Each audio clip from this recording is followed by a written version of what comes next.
Okay, we'll get started. Bienvenue. Thank you everyone for coming to the 53rd event of Disrupting Disruptions, the Feminist and Accessible Publishing, Communications, and Technologies Speaker and Workshop Series. I'm Dr. Alex Ketchum, and I'm a professor of feminist and social justice studies at McGill and the organizer of this series. The Feminist and Accessible Publishing, Communications, and Technologies Speaker and Workshop Series seeks to bring together scholars, creators, and people in industry working at the intersections of digital humanities, computer science, feminist studies, disability studies, communication studies, LGBTQ studies, history, and critical race theory. We are hosting 6 virtual events this winter. Next week, Dr. Stephanie Duguay will present. You can find our full schedule as well as video recordings of our past events at disruptingdisruptions.com. So that's the redirect URL, disruptingdisruptions.com. The other URL is way too long to remember. You can also find our list of sponsors, including Shirk, Milieu, Mila, Rakef, and more. For this event, recording is enabled so that the event can be embedded on our website. Don't worry, only the speakers will be shown in the video. We also have a Q&A option available. So throughout the event, you may type your questions in the Q&A box, and there will be some time at the end for Stacey Copeland to answer them. So it's just right there below. We can't guarantee that every question will be answered, but we are grateful for the discussion that you generate. Thank you to our captioner for today, Michelle. As we welcome you into our homes and our offices through Zoom, and you welcome us into yours, let us be mindful of space and place. Past series speakers Suzanne Cait and Jess McLean have pointed to the physical and material impacts of the digital world. While the events this semester are virtual, everything that we do is tied to the land and the space that we are on. We must always be mindful of the lands that the servers enabling our virtual events are on. Furthermore, as the series seeks to draw attention to power relations that have been invisibilized, it is important to acknowledge Canada's long colonial history and current political practices. The series is affiliated with the Institute for Gender, Sexuality, and Feminist Studies of McGill University.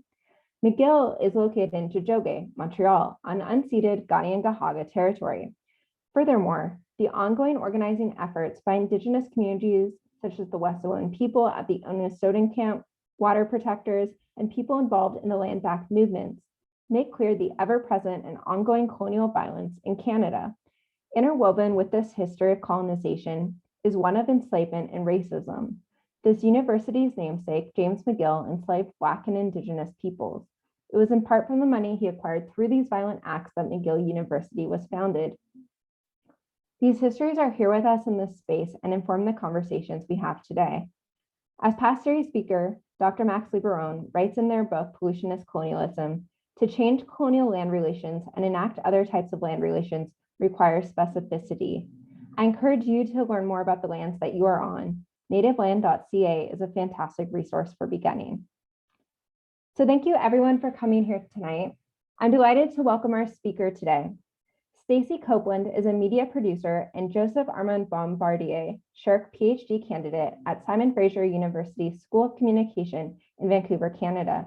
Copeland's doctoral research focuses on lesbian and queer feminist audio media. She received her Master of Arts from Ryerson York Joint Communication and Cultural Graduate Program with a concentration in radio production, sound studies, media culture, and gender studies. It was during her master's work that Copeland co-founded Fem Radio, a Toronto, Canada-based feminist community radio collective. She is currently the project manager and supervising producer of the scholarly podcasting initiative, Amplify Podcast Network. And you can find more at her website, staceycopeland.com. So please join me in welcoming Stacey Copeland. Thank you so much for coming. Yeah, thank you so much for having me, Alex. And thank you to everyone who's been involved in organizing this event. I've been a long time attendee of the speaker series. And so needless to say, it's an honor to be invited into this feminist virtual community. And I thank everyone here for coming out and joining in on this next hour or so with us tonight. I'm just gonna do the classic awkwardly navigate sharing my screen. And I did it a little more seamlessly than I thought, so that's great. And we'll get started. So what I'm sharing today is part of a larger project I'm working on. And today I'm going to be aiming to, in this presentation, outline some of the key contributions that Lesbian Feminist Radio has made to queer activism and what practices we might want to draw forward into our use of media and technology today, particularly in terms of discoverability and digital platform culture that is so ubiquitous in how we navigate our daily lives. So today I'm sharing with you some of my current research in queer feminist soundwork. So your input and your comments, your questions are very much welcomed, and I look forward to hearing your thoughts at the end of the talk today. So before we jump in, I'd like to take the time to define a few key terms and provide a bit of context to what I mean by queer feminist soundwork and lesbian feminist radio. The first term we'll start with being soundwork. So I use the term soundwork as defined by radio scholar Michelle Hilmes to encompass the study of both radio and podcasts by focusing in on their shared attributes and construction. So Hilmes defines soundwork as a sonic construction or a work that uses the elements of oral expression, be it voice, actuality, sound, music, to compose meaningful audio experiences that can be heard, understood, and analyzed as distinct, purposed texts. So this definition excludes the raw elements that go into these works. So this helps us exclude from sound work things like oral histories, recorded interviews, talks and speeches, environmental sounds, and music recordings. Instead, to really focus on the work produced from the combination of these elements presented to a listening public. And I find this definition quite useful in helping to articulate the ways that, say, a radio documentary and a limited run podcast series, or a talk radio show and a chat podcast share similarities in their sonic construction, audience, community, and production practices. And in my case, it helps to articulate how we might position radio and podcasts not only in dialogue with each other, but as part of the same field of study. So the research I'm sharing today is part, as I said, of a larger tracing of queer feminist soundwork as a phenomenon across different historical periods. And so we'll be looking today primarily at shows started in the 1970s and 80s and how they might inform how we discover and navigate media production today. So on that, and thinking about the shifting politics of queerness and queer identity, the second term of particular importance here is queer. So my work is grounded in queer theory and in feminist methodologies applied to the field of media and information studies to help theorize queer in two distinct yet very much overlapping ways. First, as an identity marker, perhaps how it's most commonly used today for sexuality and gender, or what historian Laura Doan in Disturbing Practices calls queer as being. And secondly, in their work, queer as method would be the second way that we're going to be thinking about queer today. So queer as method is about queering the ways in which we experience and understand our relationships to media and culture. And the history of queer as a term and as a movement is very much one that is based in reclamation, resistance, disruption, action, and disorientation. So while I will be using the term queer throughout my presentation, the radio shows that we'll be focusing on in the first half of the talk today are ones that were grown out of the lesbian feminist movement of the 1970s onwards. And as a result, they tend to not use the term queer so much as the terms lesbian and dyke. But I'll be using all three of these terms throughout the talk today.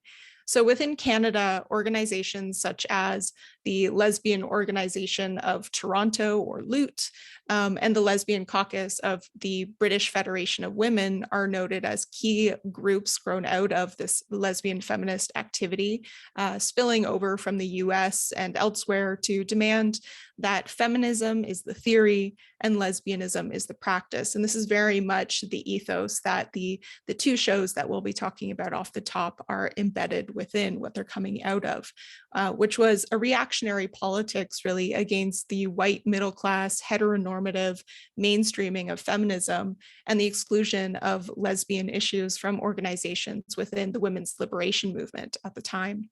As the lesbian feminist movement continued to grow into the 1970s, we also saw the establishment of community radio, very well timed, here in Canada in the 1970s as well, with a mandate to give voice to communities across the country that may not be getting space on the mainstream airwaves. And that included LGBTQ+ voices. And so even as queer voices began to find their way onto the airwaves, the voices and hands of men continued to dominate both mainstream and community media spaces. And so out of this tension of growth in lesbian feminist activism, pushing against traditional norms within the feminist movement, a lot of homophobia that was being experienced, and then this dominance of male voices on community radio and in media in general, we start to see shows like The Lesbian Show, some members shown in this photo here, and The Lesbian Show, which was at Vancouver Co-op Radio in Vancouver, BC, and shows like Dykes on Mykes out of CKUT Montreal being formed. These are the two shows that we'll be digging into together today. So I first came to this topic of queer sound work in listening back to audio clips from the archive of lesbian oral testimony, where clips of an old 1980s radio show, which I later found was actually established in 1979 at Vancouver Co-op Radio, were held. I hadn't gone into the archives online collection with this show in mind at all. I was actually looking for another clip for a completely different project on oral histories, but my curiosity got the best of me and I dug right in. And as I sat in my tiny apartment living room at the time, listening to these archives of lesbian feminist radio, I could hear the same voices, the same stories, so familiar to my own experience as a queer woman. And even though these women, these voices were speaking from a different time and place, their voices had now become a part of my contemporary media soundscape, slipping through the temporal static to jumpstart an effective and lasting connection. In listening back, I began to wonder what we might learn from putting a queer ear to this queer past. And today, as diversity becomes an increasingly valued part of Canada's culture industries, online searches for lesbian and queer podcasts and digital media return a rich listing of shows from across Europe and the Americas. But how did we arrive at this particular moment? How did we come to define certain media as queer and/or feminist and advocate for its existence in and outside the mainstream in the first place? Well, there are many ways to approach this question of what we might learn about queer politics and practices today through listening back. And there's many wonderful scholars I'm sure we can get into later working on this idea of listening back, as well as a backwardsness in queer media studies. But tonight I'll be focusing in on a question of information infrastructure and community discoverability. Basically, how do we find queer media and what practices are used by queer media makers to make their media discoverable? We'll talk about the who, being queer and lesbian feminist radio and podcasts, aka Soundwork, the what, being Soundwork's role in queer feminist information circulation and networks, and the how, the particular practices of community discoverability uncovered through listening back to historical lesbian feminist soundwork, and the particular practices we might bring forward to better our own community efforts in finding, accessing, and circulating information. I'll be focusing in on two such practices. Apparently 2 is my magic number today, 2 shows, 2 practices. So 2 shows are the 2 practices which we'll be digging into. I've titled Community, Reciprocity, and Centering Safety. Ultimately, tonight, I invite you all to put a queer ear or your ear to the queer past to delve into the lesbian feminist practices of community discoverability as a space of world-making possibility, a space to imagine more community-driven and feminist media futures in our rapidly changing digital world. And since this is a presentation on sound work, I'd like to do a bit of listening with you. I have, again, 2 clips that we'll be listening to over the next hour together. And this will be the first one coming at you shortly. So the first clip that you'll be hearing is from Dykes on Mykes. It's the Lesbian Feminist radio show out of CKUT Montreal.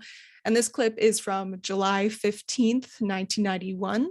As we listen, I invite you to picture a hot summer evening in Montreal, 1991, 7 p.m. on a Monday to be exact. And we're deep in the downtown student center basement of McGill University, where these sounds of radio fuzz, kissing, chanting, laughing queers was being broadcast at CKUT. So here we go.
Today. I feel strong because it's good here to be here today with so many people publicly, visibly demanding an end to the violence against gays and lesbians.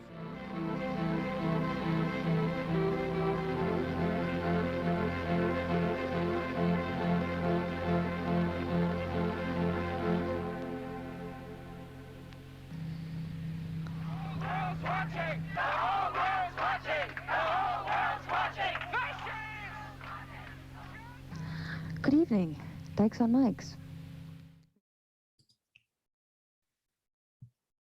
So the sounds that you just heard were from an opening collage aired on the long-running lesbian community radio show Dykes on Mykes in commemoration of the local sex garage raid 1 year earlier on July 15th, 1990. So if you're wondering why they were yelling things like shame and the whole world's watching, that was why.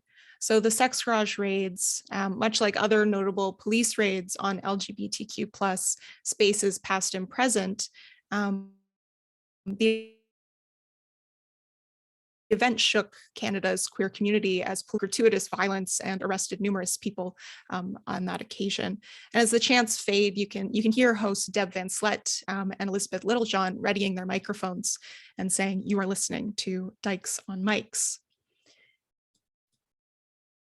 So while decades have passed since Deb introduced this intense anniversary collage on the CKUT microphone, echoes of the show's queer politics and desire certainly reverberate into contemporary practices today.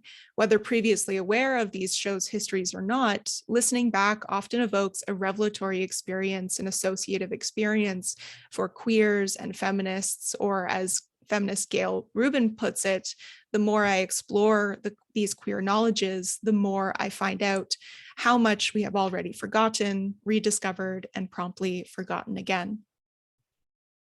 Playing on this sensing of queer history and listening back, my research focuses in on, again, these two longest running Anglophone, in particular, lesbian feminist radio shows in Canada.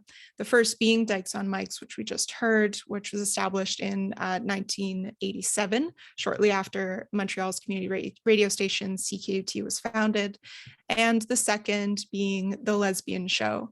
And Vancouver Co-op Radio's The Lesbian Show was started in 1979, just as the station began being carried on cable to most parts of BC. Pictured here are some of the founding members of the Lesbian Show collective, including the late Silva Tenenbein, who is in the glasses in the corner with the darker hair and the vest on, who shared this photo with me back in 2018. The Lesbian Show was also a magazine-style show, just like Dykes on Mykes was, which means they featured a variety of news, music, interviews, poetry readings, live event recordings, radio dramas, and more. And in the Lesbian Show's mandate from 1979, the collective wrote, quote, "The Lesbian Show is by lesbians, about lesbians, for lesbians. The more we talk to each other, work with each other, and celebrate together, the stronger we will become."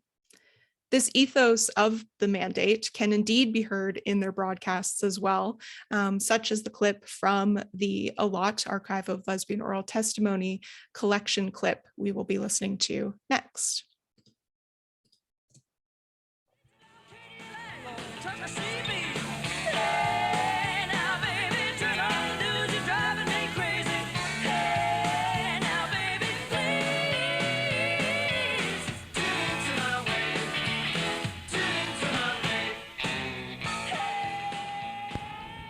Good evening.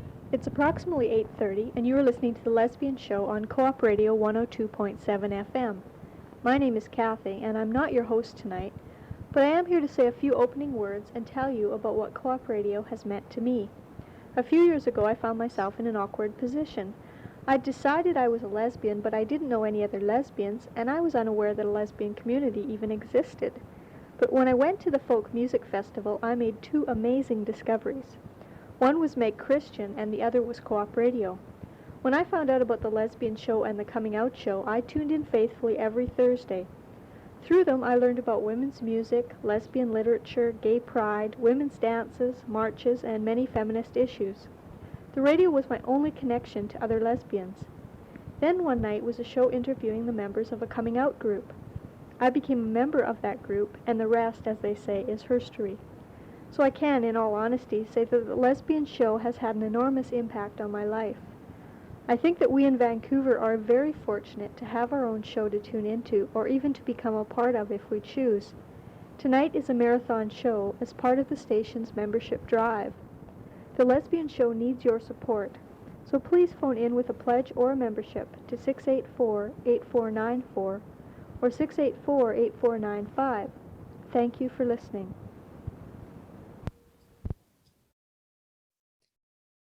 So what we can hear in this clip is very much how shows like Dykes on Mykes and the Lesbian Show were offering a glimpse into lesbian feminism in which visibility, or in this case, audibility, was key to establishing political rights and social education around women's sexuality and lesbian rights.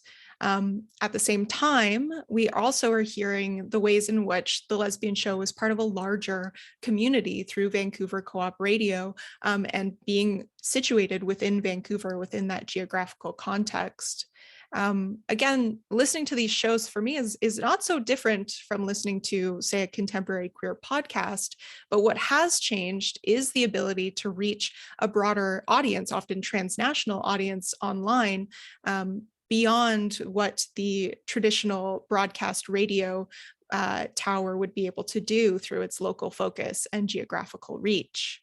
So the findings shared here today come out of a series of interviews and close listening practices that I've conducted with past members of both the Lesbian Show and Dykes on Mykes, as well as some contemporary queer sound makers, to really try and understand what we might generational dialogues between shows like the Lesbian Show and Dykes on Mykes with contemporary podcasters and sound makers today. So in doing this work, I'm really drawing on scholars such as Safia Noble, Cait McKinney, and Kara Keeling. And here I'm applying a feminist information studies and queer media studies approach to my work to allow for a richer sense of the complex intermediality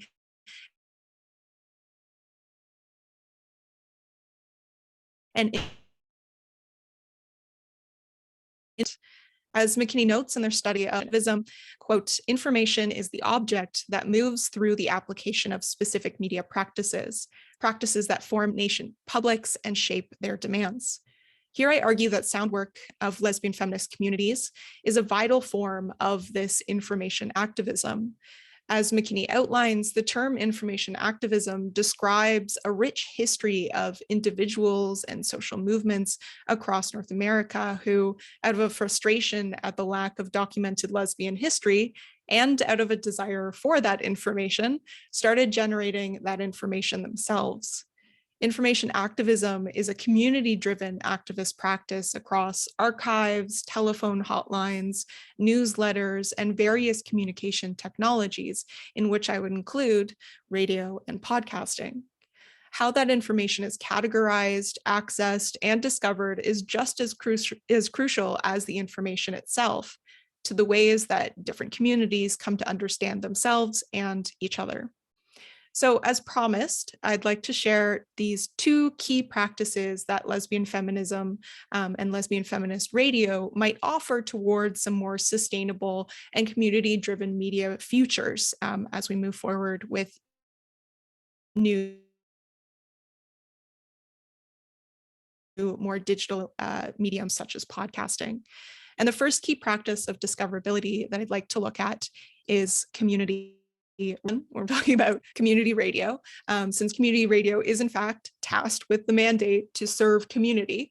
But shows such as the Lesbian Show in my research take this idea of community reciprocity to its maybe more radical lesbian feminist political ends.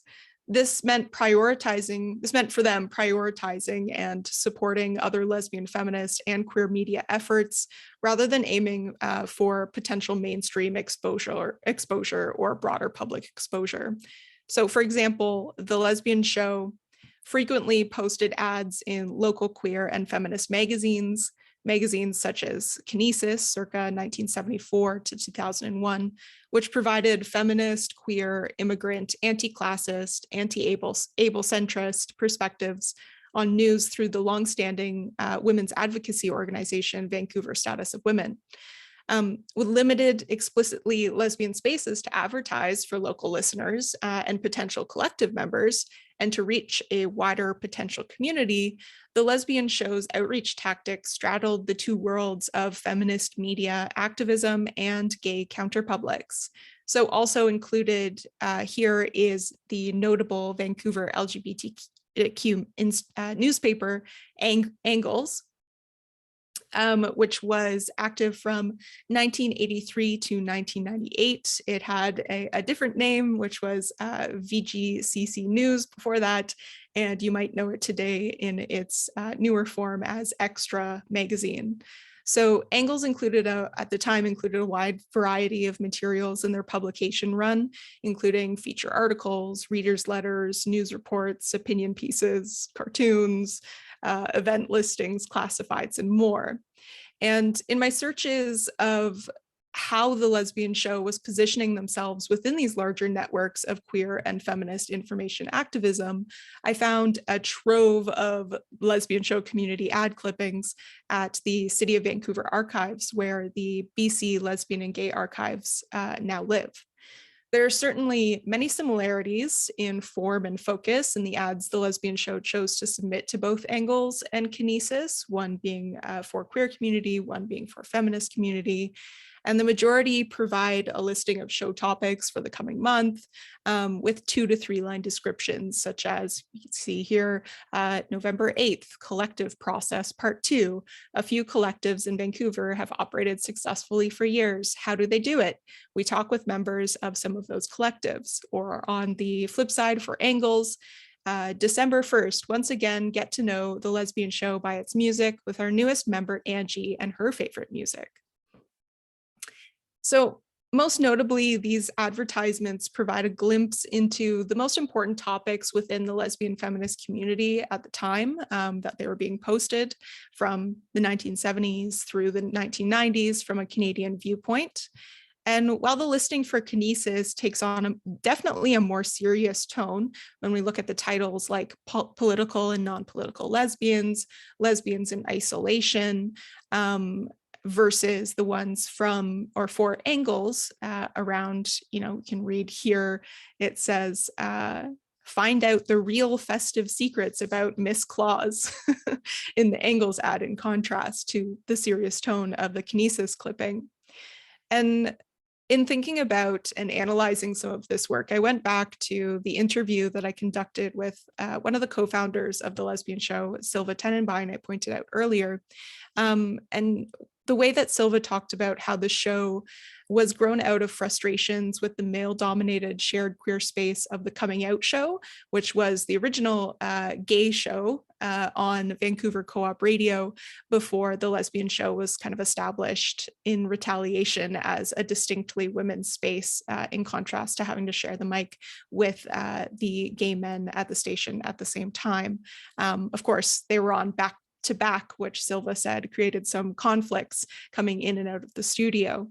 And so the Lesbian Show being established in this sense in contrast or in opposition to gay male culture, gay men's culture, as well as in, if we go back to lesbian feminist movement history, in protest against the dominance of heterosexuality in the feminist movement at large, we can kind of see some of those nuances being played out in the language that's being chosen for these ads, the kind of careful language chosen when we see that the Kinesis and Angles ads speak to the collective's deep embedded awareness of lesbian feminist politics and kind of a conscious effort to speak to communities about lesbian politics, while also inviting maybe presumed lesbian readers of Angles out to take a bit of a chuckle at the Mrs. Claus versus taking a very political, serious tone with the Kinesis ad here.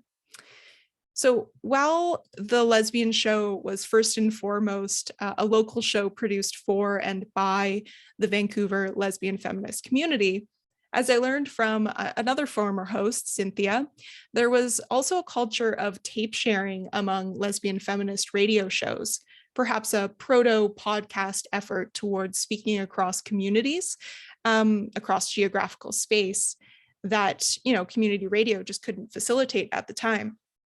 And Cynthia told me that they knew about Dykes on Mykes, which was a bit of a surprise, given this is a pre-internet era.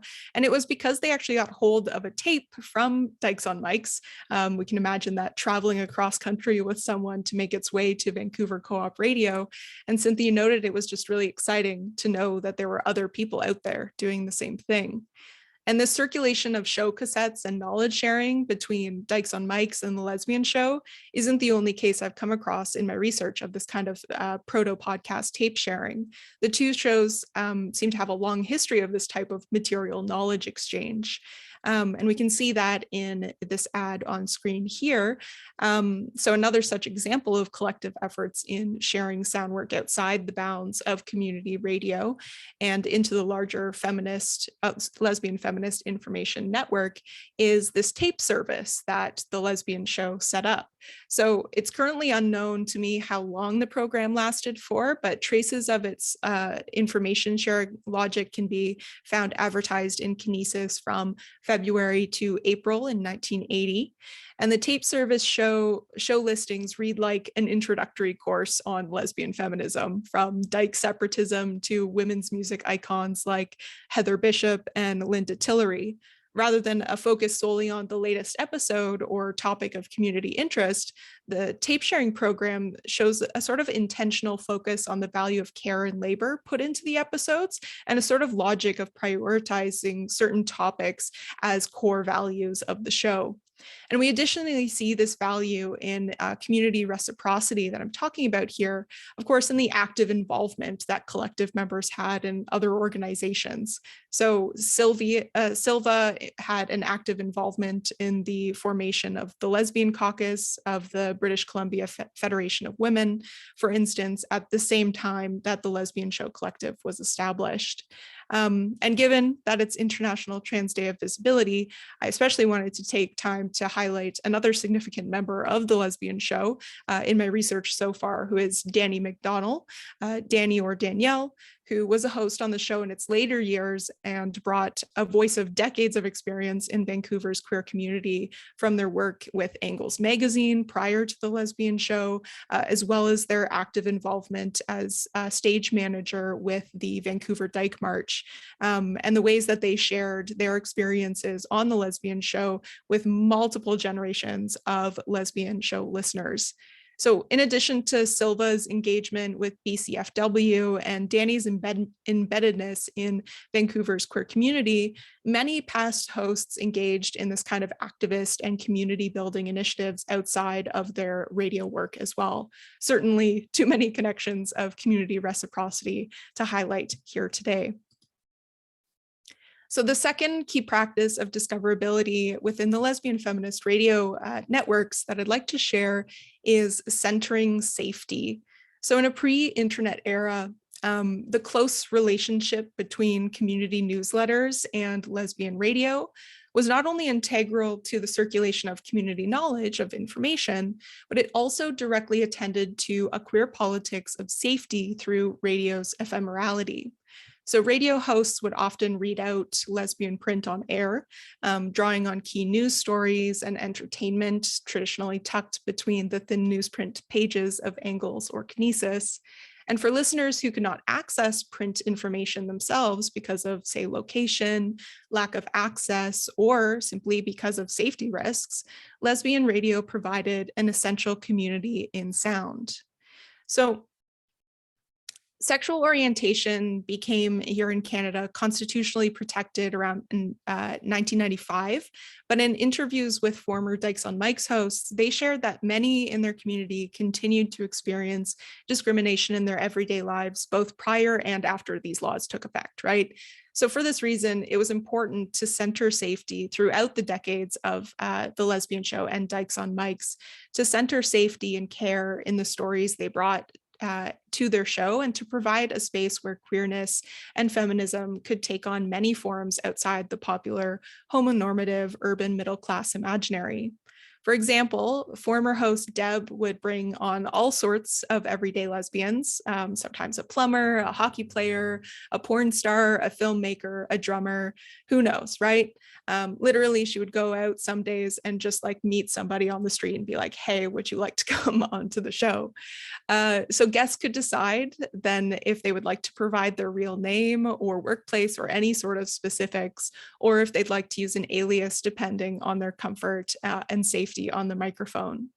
And this attendance to safety extended beyond the studio space and who was on the mic, and also toward their listeners, the listening community as well.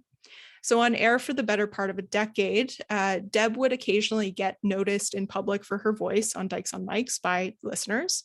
And she told me that, quote, I remember one kid even told me that she was so in the closet that she was literally in her bedroom closet listening to the show on the radio, unquote.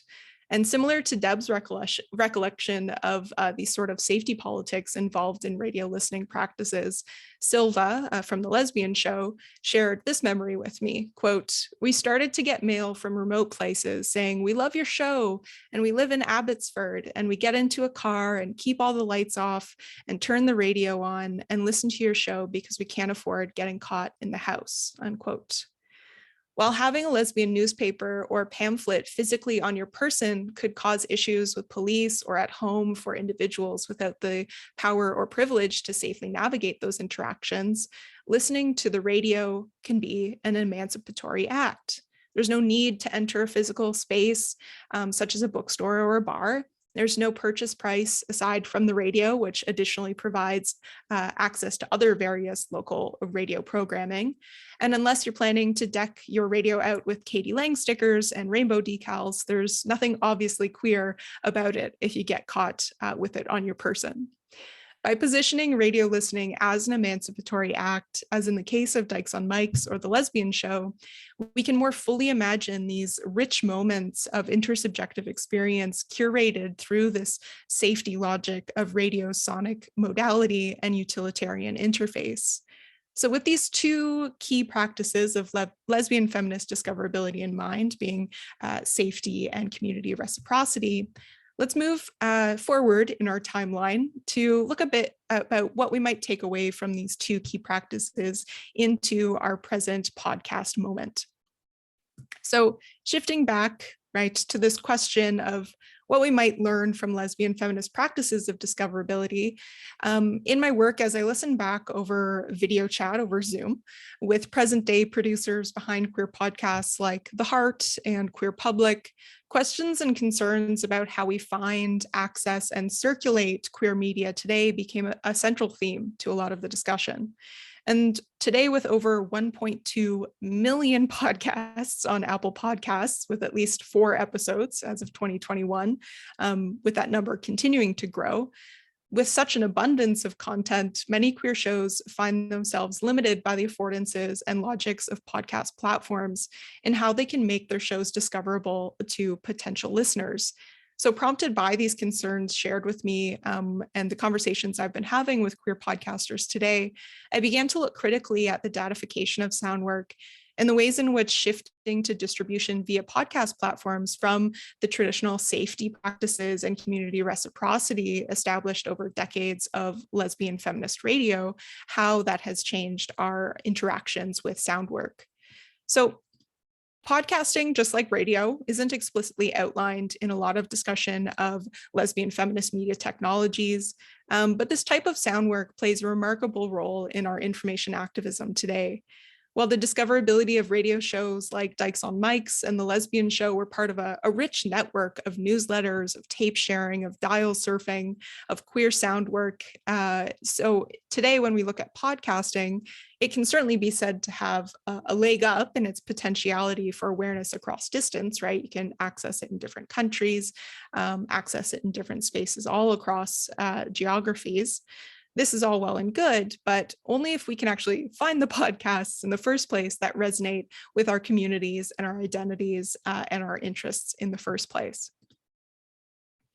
So when we take a step back and look at traditions or not traditions, we look at trends across titles, descriptions, and genres in podcasts returned through a search for, say, queer, as I've done here on Spotify, we can start to see how these tools of constraint shape how shows define themselves and potentially in turn limit how they produce and conceive of their content. So titles are typically short or punny, such as Queer as Fact or Do You Queer What I Queer? Others play on popular shows or genres. So there's one, for instance, called A Queer Serial, which plays on the popularity of the podcast Serial. And this is all, you would assume, in an attempt to try and boost their discoverability on the platform for folks interested in generally queer content. This use of queer certainly echoes the long history in lesbian radio with shows like The Lesbian Show and Dykes on Mykes using very obvious terms to make their content known, but perhaps with a less political bent, right? So these shows shout, we're here, we're queer, but they also shout, come check us out, like and subscribe. We see similar trends forming in show description too, many including identity markers like pronouns, race, and gender, as well as typical terms like stories, talk, living, life, and experience. When according to Pacific Content Research from 2020, the mean average show description is 243 characters, this inclusion means a lot. But are they actually making these sound works more discoverable? So this is a key problematic in what Jeremy Morris terms infrastructures of discovery. So the network of interfaces, mechanisms, and features involved in how content is made searchable and legible is how Morris defines what infrastructures of discovery are. And as Morris outlines in their study of podcasting's infrastructures of discovery, ratings and rankings drive particular approaches to content production that emphasize discoverability over all other aspects of cultural production. So in a culture where podcasters are left to guess how Apple ranks and features podcasts, Morris points to the kind of cases that result, including the dominance of things like please rate and comment on our podcast audio at the end of many shows. And I would also argue things like including the word queer in your title. And then there's been huge other kinds of fiascos like the 2018 Apple ranking fiasco, where a number of unknown shows were ranked above consistently chart-topping ones due partly to bot-driven subscription gaming of the algorithm. This optimization approach to podcasting over the actual intentional cultural production isn't new in the broader scope of media practices and discussions today, but it requires particular attention considering the platform's DIY amateur invitation, the DIY-ness that is embedded in the culture of podcasting, and the invitation and idea that anyone can make a podcast. Meanwhile, the actual number of shows the interfaces display is limited by each platform's opaque algorithm. These structures, as my examples illustrate, play a significant role in what content is made discoverable and in turn what is prioritized in how they are produced. So podcast platforms like Apple Podcasts and Spotify are not only about podcasts, they are also about data collection. And as a result, the platforms collect and store information about shows and about the user, which the user also often carries on their person via the smartphone. So bringing us back and rematerializing the once ephemeral form of queer soundwork via radio into an item of potential risk to some members of community in the same way as that, say, carrying a queer newspaper or attending a rally might have created risk for queer youth in their household, at school, or at work. Awareness of this cost involved in podcast discoverability on the part of the user and podcaster requires further reimagining. And we really need to ask here, how might we disrupt these dominant practices of podcast discoverability by adapting practices from the past? So here I propose a queering of the dominant rankings and ratings approach to podcast practices through the application of queer theory and the lesbian feminist politics outlined in the radio shows we've discussed today to disrupt the current infrastructure. So queer theory and activism have a lot to offer, the study of new media and its corresponding technologies, and here I include soundwork in that discussion. So Queer OS, or scholarship at the intersections of queer theory, new media studies, and technology studies, as conceptualized by Kara Keeling, invite us to, quote, make queer the logic of an operating system and to unsettle the common sense that secure those hegemonic social relations that perpetuate domination, exploitation, oppression, and other violence. By applying Queer OS logic here, I begin to wonder what it might mean to apply a community-informed coding practice to the development of podcast platforms.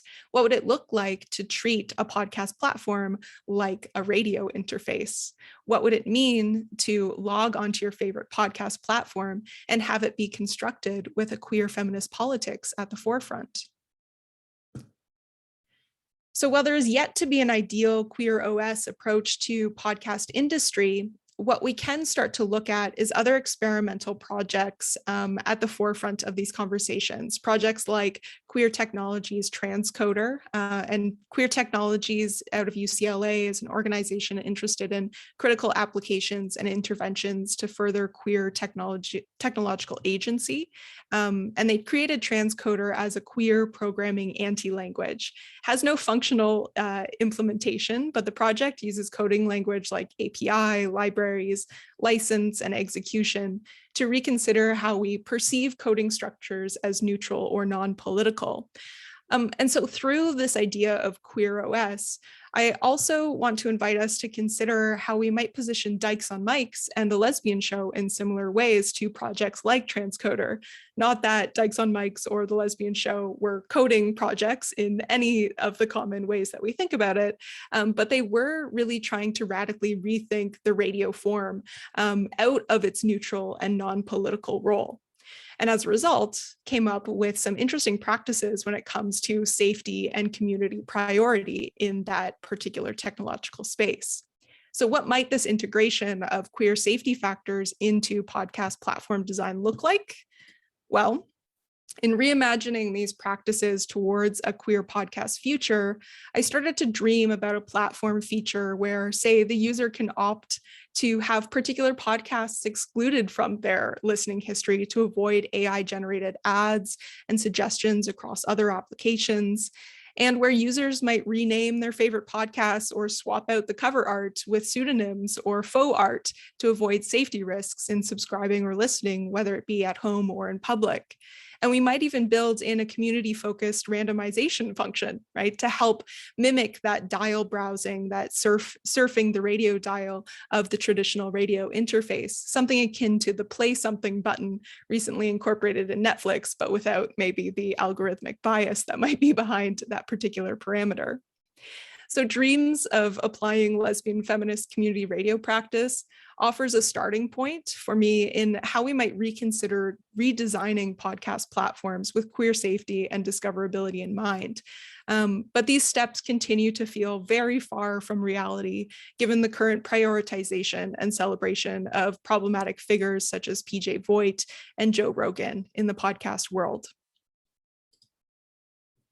While many queer soundworks use community-oriented language in their RSS feeds, further engagement with lesbian feminist practices of discoverability, labor practices, and safety are still limited by the current coding operations of, say, Apple or Spotify and their competitors. But despite these challenges of discoverability and sustainability, podcasts rooted in feminist and queer ideologies continue to innovate and find their way to listeners. So I am very heartened by some of the interesting work and pushback that's being done by organizations like Mermaid Palace, which is a sound art collective started by Caitlin Prest. You can see the image of the group here, a co-founder of the Heart podcast, and the podcast initiative Procyon Network, producing fiction podcasts with strong queer women leads, and their team is entirely made up of women and non-binary producers. These kinds of movements give me hope that sound makers, in coming together and thinking about community reciprocity, will continue to push for queer audibility in the podcast and new media space at large. And yes, community radio is certainly not perfect either, but perhaps in queering the very understanding of how these spaces operate, their intention, and the communities they serve, we can start to imagine new possibilities for a more sustained media alternative that cultivates community-grown and boundary-pushing experimentation in sound. So that is it. Thank you. Thank you so much, Stacey. That was awesome. That was so exciting. So I want to welcome everybody who's in attendance. If you have any questions, you can write them in the Q&A box, and Ty, my research assistant, and I will take turns reading them aloud. While you're doing that, maybe I can kick us off with a question. So this was such a rich presentation. I was totally nerding out throughout it. I really especially loved the Kathy clip from the Lesbian Radio Show Vancouver, and how she was talking about how important that feminist lesbian network was to her. And really, I wish I could hear more of these recordings. They're fantastic. So this leads me to my question. So you highlighted the local focus and the geographical reach of those two radio shows in particular. Would you say that having that local reach and really that local community focus is more of a benefit or more of a hindrance to these lesbian radio shows? Just because I'm thinking about when you're talking through these kind of newer queer podcasts, right? They tend to be trying to maybe speak more to international audiences or so forth. So I'm just wondering if you could share some of your thoughts about maybe the benefits and limitations of that kind of local focus.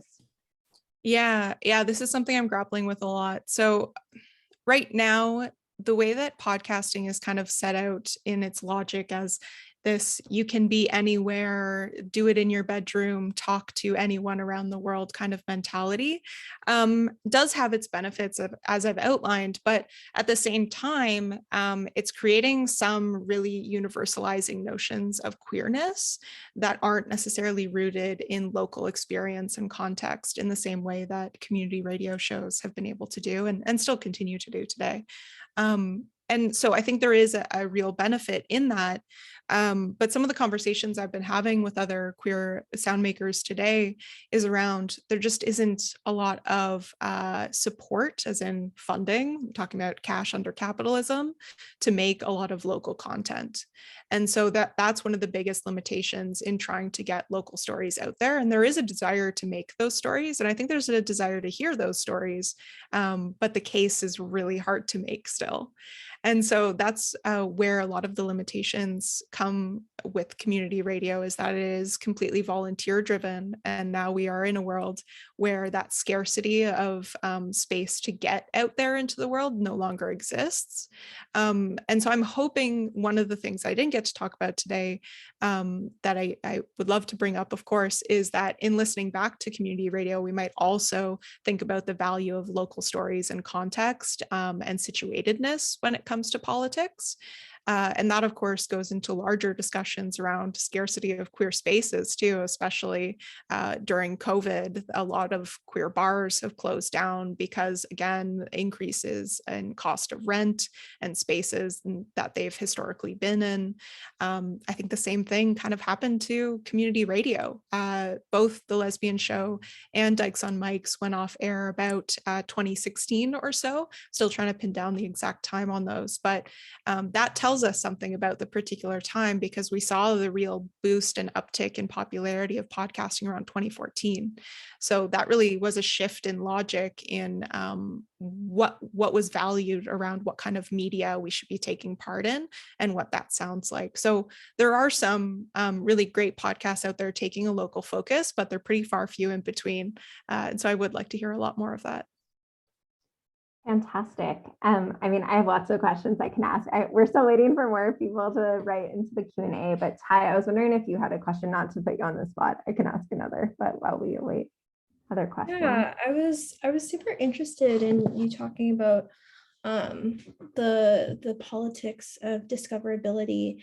And also, I mean, just now you're kind of addressing this, like, I guess maybe like lack of community, perhaps, that like podcasts that are aimed at this like worldwide audience, and like just in general, like the internet as the space that we like dream of as a sort of web of community. But I don't know, community can't really happen on that large of a scale or that vast of a scale. And so you're talking a bit about some of these different ideas and options to like improve or like revisit the ways that like what radio has done and the ways in which podcasts are moving now. I was just wondering if you could talk a bit more about that, and just maybe like even like alternatives that are like outside Apple Podcast as like the only podcast network, or Spotify and stuff. Yeah, there are some other platforms, but the way that podcast logics work, so most podcasters will sign up for a hosting platform. And that hosting platform, whether it's Anchor, which is a really commonly free one, which is owned by Spotify, gives you particular options and limitations about where they'll automatically send your podcast out to. So in earlier podcast days, you would create your own RSS feed. Some people still do this, and then you would push it out through like your website, your blog, right? But that's not the norm these days. The norm is like going on Anchor and having it pushed out automatically for you to Spotify. And so that has increasingly made, say, Apple Podcasts, Spotify, and Google Podcasts the only places people go to listen to podcasts. There are a few other ones like Podcatcher and the like that are a little bit more customizable. But again, you're not getting all of the podcasts necessarily on those apps. And I haven't been able to find anything that's all that much better when it comes to safety. The prioritization still is about data collection when it comes to a lot of these spaces, and about customizing and recommending. So that just doesn't allow us this kind of flexibility that radio allowed us in the past. So yeah, I would like to see more of that happen, but I think just the current logic of digital space as data as king kind of limits that possibility at the moment. Awesome. Well, while you're answering that question, we just got 6 new questions, or 5, I guess. So starting with Pella's, Pella writes, as a fellow affect alien, I'm really interested in the phenomenology of your listening research experiences and how it's affected your own personal queer habit space. How has this process changed how your body interfaces with the sounds you encounter? Yeah, so what I wasn't talking about here, but Pella knows, is all my research is based in phenomenology. So I'm particularly interested in trying to unpack queer feminist sound work as a phenomenon, and doing that through interviews with queer makers from the 2 radio shows I shared today, as well as a variety of different queer and feminist podcasts today. And I would say, thinking about that experience, one of the ways that I've been trying to grapple with that is by keeping my own audio diary. So before every interview, I will get on my little recorder and talk about how I'm feeling leading up to that interview. And I'll do the same after each interview as well, as a space to just kind of let things flow in ways that we don't necessarily get to do when we're doing more scholarly work. And with that, I'm also keeping audio diaries as I'm going through, say, archival practice, like going to drop tapes off at the archives, the CLGA here in Toronto, and going to drop off tapes to get digitized at the digitization studio and things like that. And in these kinds of experiences, it's helped me kind of negotiate my own personal relationship to the research in ways I haven't necessarily been able to in past projects. And so that's been really valuable. And I'd say the way that my body interfaces with the sounds I encounter, that's one way that I start to negotiate that experience, because that first listening experience that I divulged in kind of stumbling across the Lesbian Show in the archives of lesbian oral testimony, I had no idea this show existed at the time. And it wasn't at all what my dissertation research was on at the time either. I was on a completely different path, but it really stuck to me, this kind of stickiness that Sarah Ahmed talks about in her work of the affective nature. And it just stuck with me for weeks and then months. And I was like, this is clearly what I need to be studying, because it's just sticking to me and I need to unpack that relationship. And so the research process and engaging in these kinds of reflexive practices of audio diary and interviews has really helped me kind of navigate that feeling. That's so awesome. Ty, do you want to read the next question? So Caitlin asks, well, they say thanks for this amazing talk. And then they ask, could you please talk a bit more about the tape sharing network? So wild. Do you see this as complicating the localness of radio? And do you have a sense of the different kinds of folks who ordered the tapes and what for? No, so this is something only a few of my interviewees have talked about. And again, I've been trying to dig my way through all of this archival material of kinesis and angles to see if it happened outside of that small months period, because there's the tape sharing experience that Cynthia talked about, which would have been a few years later than the 1980s articles that I showed, which I think was more of a natural, maybe somebody had recorded Dykes on Mykes themselves and really was a fan of the show and happened to have a tape that they brought with them when they moved to Vancouver. This is like the story I start to concoct in my mind around it.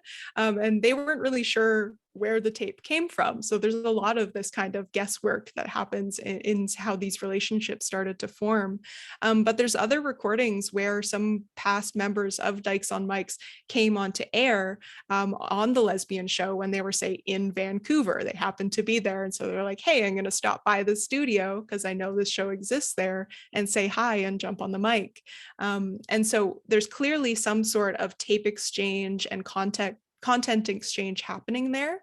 And so I'm curious if I'll be able to find anything else. But with the program, I think part of that might have come out of the original logic of the collective. So Silva Tenenbein, who was one of the co-founders, was also an active instructor at SFU and was very much embedded in interests of education and public education. So I very much see this program, tape sharing program, as a sort of educational effort on the part of the original collective, which had this very social education element to it when they were thinking about what the show would do. And it certainly problematizes the localness of radio in that sense. But they also, and it was pretty small on my clip, they also gave discounts to Vancouver Co-op Radio listeners. So Co-op Radio was a community station that you could be a member of in the co-op sense. So if you were a member, you got a discount on tapes too. So there was still this valuing of local community in that tape sharing process.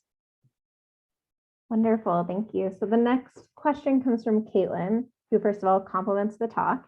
I totally agree, it was amazing.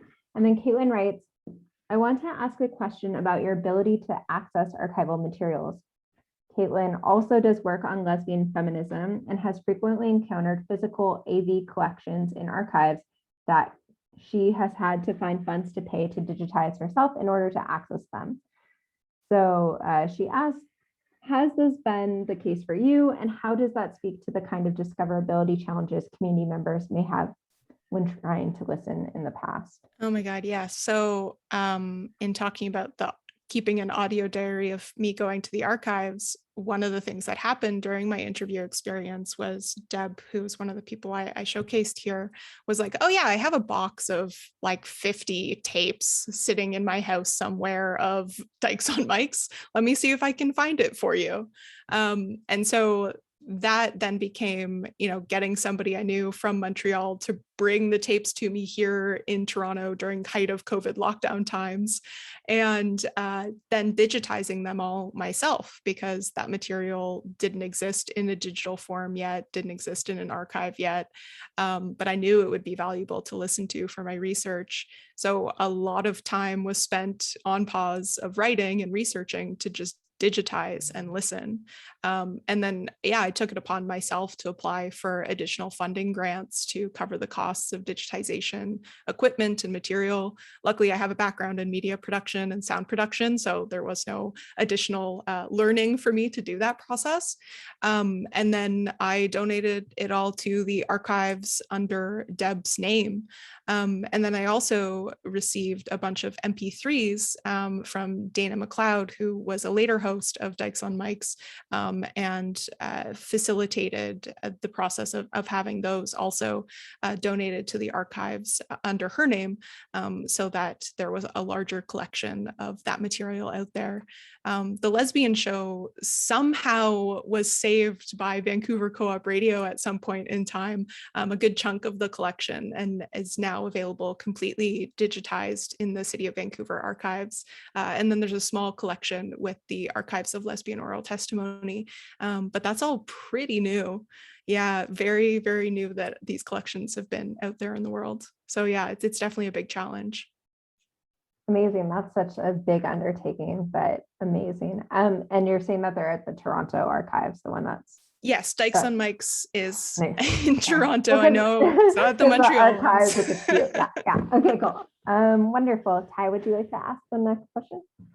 Yeah. So, Andrea, thanks you for your excellent talk, and wonders if you could speak a bit more about what you found, if anything, in terms of how lesbians and/or lesbian feminist music forms part of these radio shows and local lesbian community.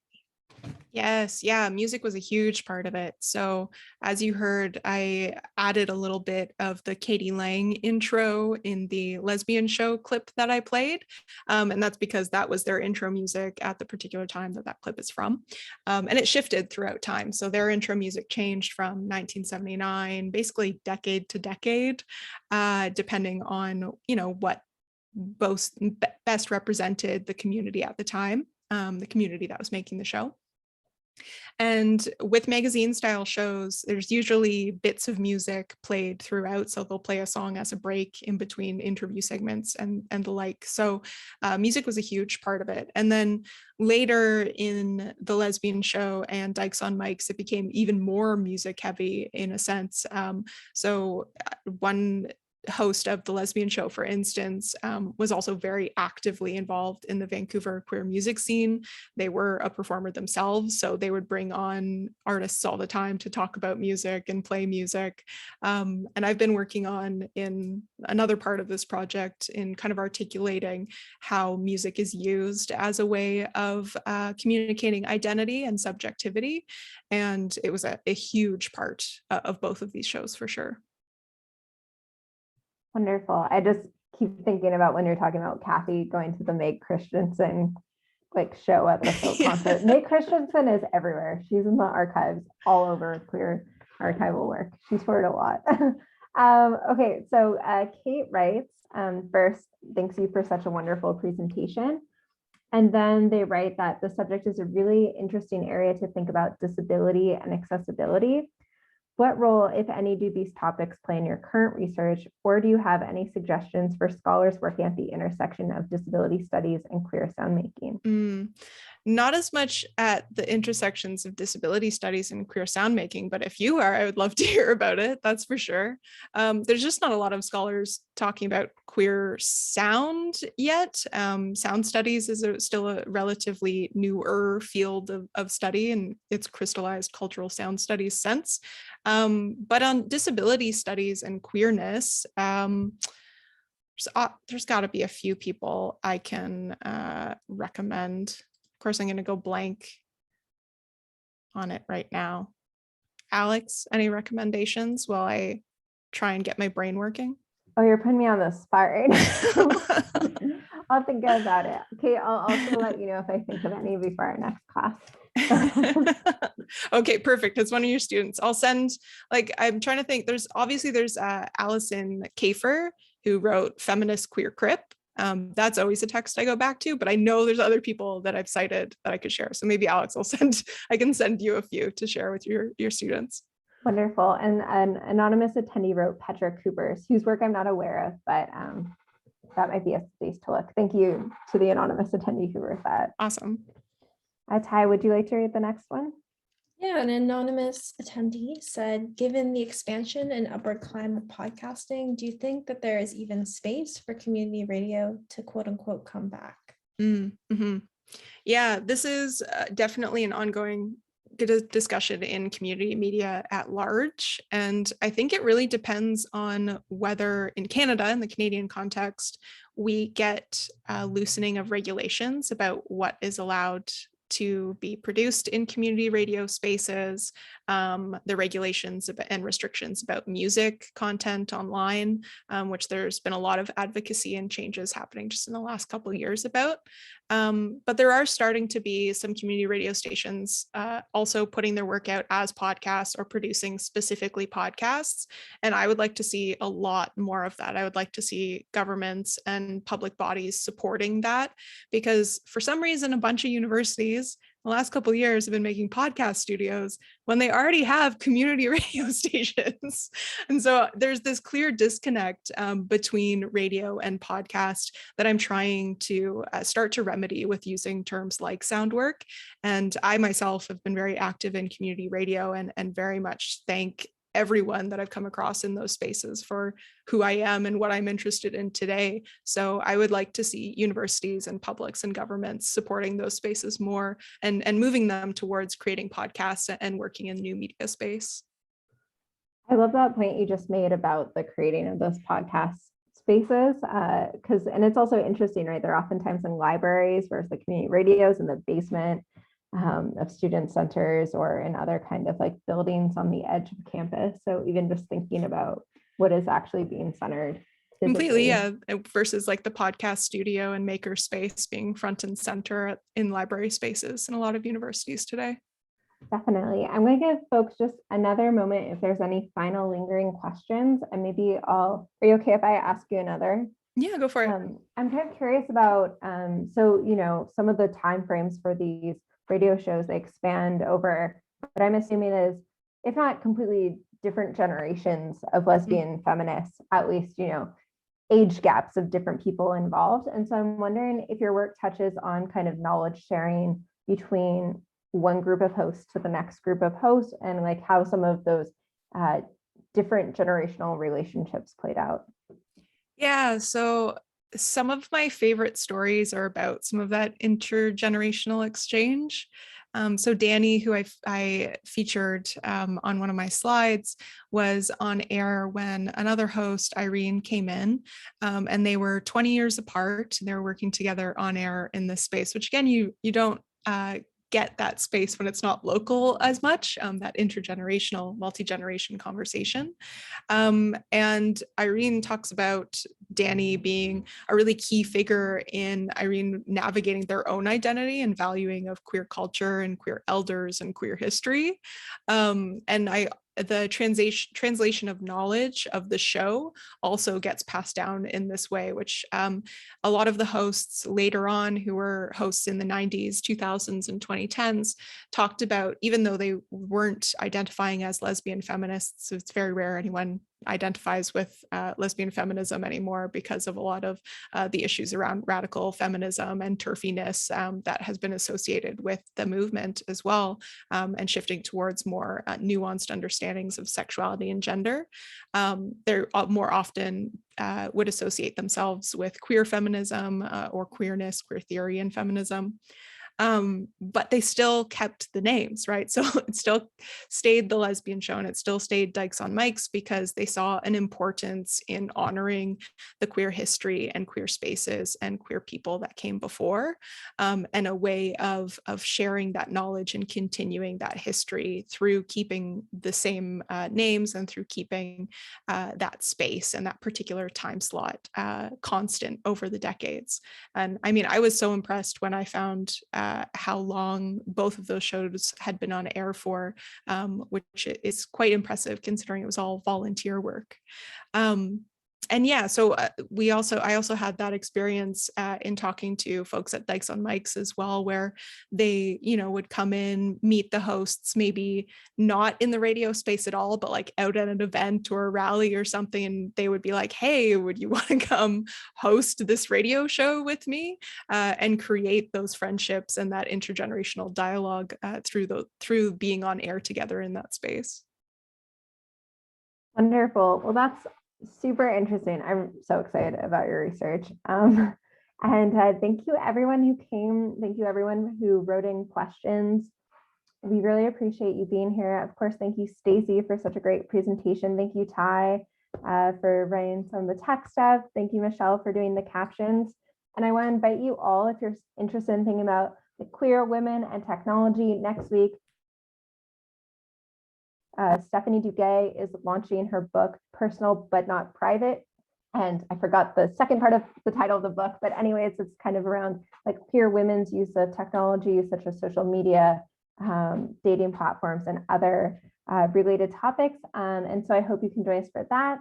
And please see our website for recordings of past events. And I hope you all have a lovely start of your spring. Thank you so much for coming. Thanks. Stacey, that was so great. That was awesome. Oh, Ty, if you want to stop the recording.